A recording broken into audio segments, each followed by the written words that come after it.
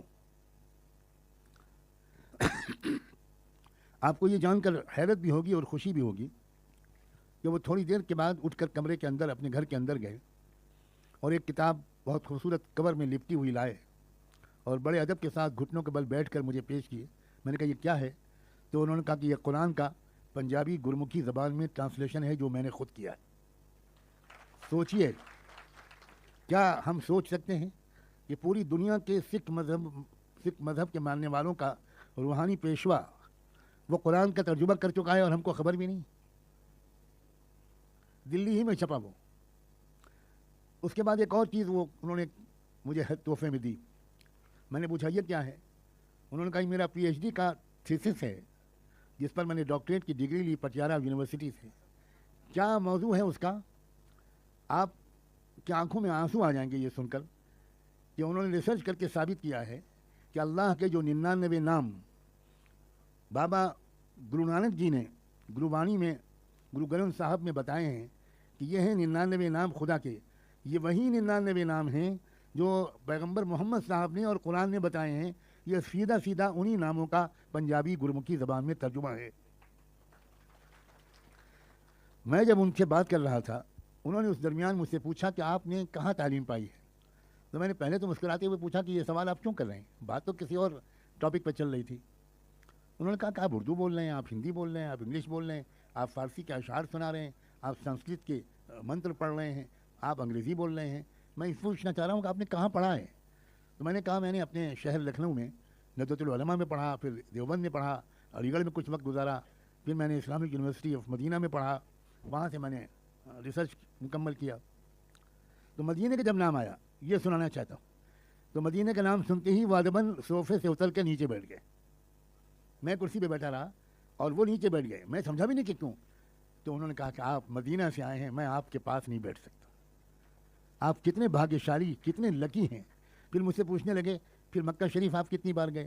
میں نے کہا میں نے چونکہ تقریباً 8.5 پونے 9 سال وہاں گزارے, تو ہر 1-1.5 مہینے میں ہم عمرہ کرنے جاتے تھے. میں بالکل ینگ تھا اس وقت, تو ہر مہینے جاتے تھے. گنتی ہی کرنا مشکل ہے کہ کتنی بار مکے گئے. تو ان کی آنکھوں سے آنسو پھوٹ پڑے اور کہنے لگے آپ کتنے خوش نصیب ہیں کہ آپ نے مکہ کا اتنا درشن کیا. میرا کتنا دل چاہتا ہے کہ میں مکہ جاؤں, مدینہ جاؤں.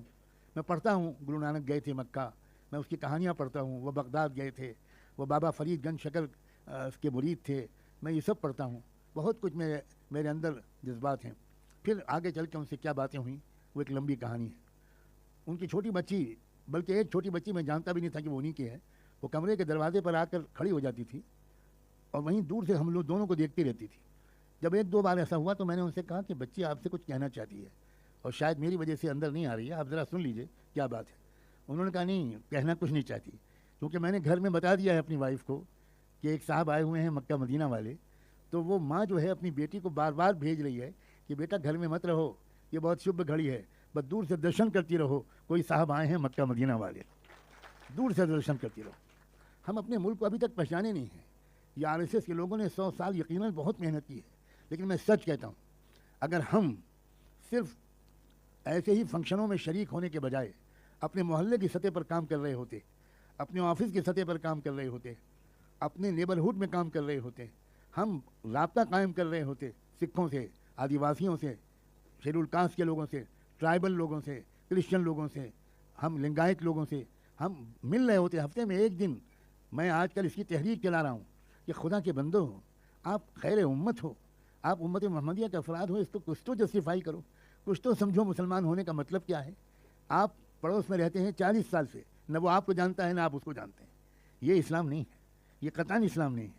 اور سیاسی کوششوں کے ذریعے سے صرف سیاستدانوں کی امید پر مسائل کے حل کی امید کرنے والے نہ جانے احمقوں کے کس جنت میں رہتے، کس دنیا میں رہتے ہیں وہ لوگ جو صرف سیاستدانوں سے امید رکھیں۔ یقیناً مختلف ٹیمپریچرز کے لوگ ہوتے ہیں، لیکن سیاستدانوں کے سامنے، پولیٹیشنز کے سامنے، مجھے سیاستدان ہی کہنا چاہیے، سیاست عربی زبان کا لفظ ہے، اس کا مطلب بالکل مختلف ہے۔ اس کا مطلب یہ ہے کہ ہیومن ریسورسز اور فائنینشیل ریسورسز کو آرگنائز کر کے سماج کی آل راؤنڈ ترقی کی کوشش کرنا، یہ عربی میں سیاست کا ترجمہ ہے۔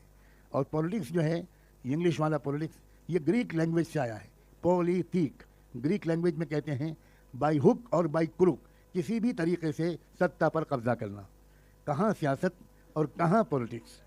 تو اب ہم جن چیلنجز کو فیس کر رہے ہیں، ان چیلنجز کو فیس کرنے کے لیے ہمارے پاس بہت امکانات موجود ہیں۔ ضرورت اس بات کی ہے کہ ہماری سماجی قیادت، ہمارے انٹلیکچوئلس، ہمارے پروفیشنلز، ہمارے لیکچررز، ہمارے ڈاکٹرز، انجینئرز، ہمارے علماء، ہمارے لائرز، ہمارے میڈیا اور جرنلزم کے لوگ، وہ بیریئر کو توڑ کر نیبرہڈ کے تمام non Muslims without any discrimination what's ever, ہم ان سے رابطہ قائم کریں، ان کا اعتماد حاصل کریں، ان کو اعتماد میں لیں، ان کو کانفیڈنس دلائیں، غلط فہمیوں کو دور کریں، عوام کے درمیان ایک ڈائلاگ شروع ہو، کسی لیبل کے بغیر، کسی سائن بورڈ کے بغیر، کسی ٹھپے کے بغیر، ایک بھارتیہ ناگرک ہونے کے ناطے، ایک انڈین سٹیزن ہونے کے ناطے، ایک ملک کا ایک ویل وشر ہونے کے ناطے، ایک ایسے شہری ہونے کے ناطے جس کی دلی تمنا ہو کہ ہمارا ملک ترقی کرے، ہمارا ملک واقعی وشو گرو بنے، ہمارا ملک ترقی کرے معاشی لحاظ سے بھی،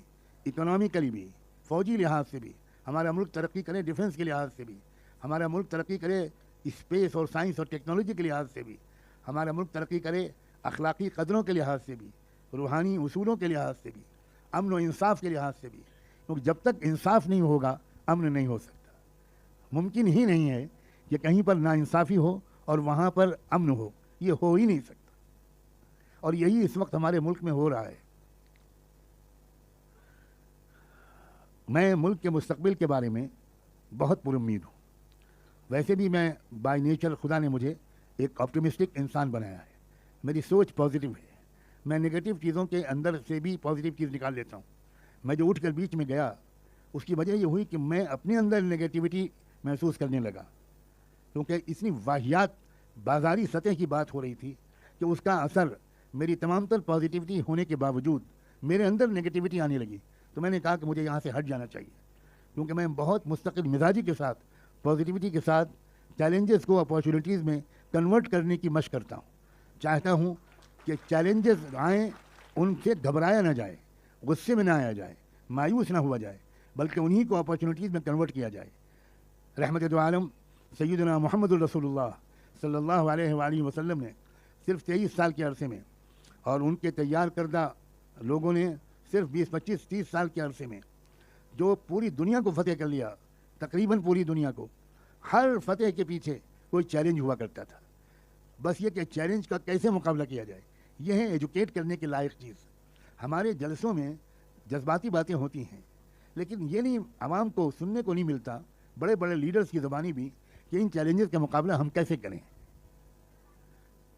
آپ سوچئے ذرا، دعویٰ ہے وشو گرو ہونے کا، اور حالت یہ ہے کہ 81 کروڑ فیملیز کو ہر مہینے 5 کلو فری راشن دینا پڑ رہا ہے ہماری سرکار کو. کیا یہ ایبسلیوٹ فیلیور کی دلیل نہیں ہے؟ کیا یہ اس بات کی دلیل نہیں ہے کہ ہماری سرکار جاب فراہم نہیں کر سکی، امپاور نہیں کر سکی، امپلائمنٹ نہیں دے سکی؟ 81 کروڑ یعنی ملک کی آبادی میں آدھی آبادی سے بھی کافی زیادہ آبادی بھوکی مر جائے اگر 5 کلو راشن ہر مہینے سرکار فری آف کاسٹ نہ دے. اور اس بات کو فخر کے طور پر بیان کیا جاتا ہے، جس بات کو چھپانا چاہیے، جس بات پر شرمندہ ہونا چاہیے، جس بات پر اگر باضمیر لوگ ہوں تو ملک سے معافی مانگنی چاہیے کہ ہم بڑے ناکام ہیں، اتنی بڑی تعداد ہمارے ملک میں شہریوں کی بھوکی ہے. لیکن سوال یہ ہے کہ کیا صرف تنقید کرنے سے کام چلے گا؟ کیوں ایسا نہیں ہو سکتا؟ اور یہیں پر میں اپنی بات کو مکمل کروں گا. کیوں ایسا نہیں ہو سکتا کہ ہمارا رابطہ ان تمام سوشل یونٹس سے ہو جن کا میں نے ذکر کیا؟ جو سوشل ریلیجس یونٹس ملک میں ہیں 6000 سے اوپر ہیں. 6000 قومیں ملک میں بستی ہیں. ملک میں صرف 2 قومیں نہیں ہیں، ہندو مسلم. ملک میں 6000 سے اوپر قومیں ہیں. ایک بار کاشی رام جی سے میری بڑی لمبی میٹنگ چل رہی تھی، تو میری زبان سے نکلا اس وقت تک کے مطالعے کے مطابق کہ ملک میں 2000 قومیں ہیں. تو کاشی رام جی نے مجھے ٹوکتے ہوئے کہا کہ نعمانی صاحب، ملک میں 6000 سے اوپر کاسٹ ہے. اگر آپ رسول اللہ صلی اللہ علیہ وسلم کو رہبر مانتے ہیں، اور خالی نماز اور روزے والا اور حج اور زکوٰۃ والا رہبر نہیں، بلکہ ایک کمپلیٹ رہبر، آپ کیسے وہ ریولیوشن لانے میں کامیاب ہوئے؟ آپ نے جب مکی زندگی تھی تب بھی آپ نے معاہدے کیے، جو نسبتاً شریف، پازیٹیو سوچ کے اور امن پسند لوگ تھے، آپ نے ان کا پروٹیکشن لیا، ان کی حمایت لی. اور جب آپ کو مدینہ آنا پڑا تو مدینہ آنے کے بعد فوری طور پر آپ نے اس وقت ایک میٹنگ بلائی. پہلا کام آپ نے مدینہ پہنچنے کے بعد، مسجد کی تعمیر شروع کرنے سے بھی پہلے، آپ نے یہودیوں کے 5 قبیلے تھے مدینہ میں، ان کے لیڈرز کی میٹنگ بلائی. مشرکین عرب کے 2 قبیلے تھے، اوس اور خزرج، ان کے بھی لیڈرز کی میٹنگ بلائی. مہاجرین و انصار کے نمائندے تو آپ کے ساتھ تھے ہی. اور وہاں اس میٹنگ میں اس کے ایجنڈے کے طور پر کیا رکھا آپ نے؟ آپ نے صرف ایک ہی بات رکھی. آپ نے جو کچھ آپ نے فرمایا اس کا میں آسان زبان میں خلاصہ پیش کرنے کی کوشش کرتے ہوئے کہتا ہوں. آپ نے یہ فرمایا کہ مجھے ایسا محسوس ہوتا ہے کہ تقدیر الہی نے اب میرے لیے بھی مدینے کا قیام میری قسمت میں لکھ دیا ہے.